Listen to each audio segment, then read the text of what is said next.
Guys இது பார்த்துட்டிங்கன்னா ஒரு கஸ்டமைஸ்டு அக்ரிலிக் பேனலுங்க. இது வந்து மேட்டு ப்ளஸ் கண்ணாடி, அதாவது கிளிட்டர் டிரான்ஸ்பரண்ட் ஷீட் வர்ற மாதிரி வரும். யூஎஸ்பி போர்டு எல்லாமே உள்ளே வைக்கிற மாதிரி. இதே டைப்பில் ரிமோட் கிட்டுக்கும் பண்ணுறாங்கங்க. என்ன ரிமோட் கிட்டுக்கு எப்படி அப்படின்னா remote kit plus remote kit use பண்ணிக்கிற மாதிரி அனலாக்கு யூஸ் பண்ணிக்கிற மாதிரி பண்ணுறாங்க.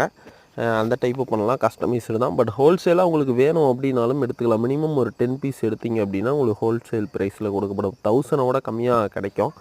ஸோ நாம் இம்போர்ட்டட் ஷீட் யூஸ் பண்ணுறேங்க. இம்போர்ட்டட் ஷீட்டில் என்ன பெனிஃபிட் அப்படின்னா உங்களுக்கு வந்து கலர் ஃபேட் ஆகாது ஹீட்டிங் இஷ்யூ. ஆனால் அதுவும் இல்லாமல் அந்த பிறுபிறுன்னு வர்ற மாதிரிலாம் வராது. உங்களுக்கு ஸ்க்ராச்சஸ் அந்தளவுக்கு ஆகாது இம்போர்ட்டட் ஷீட்டில்.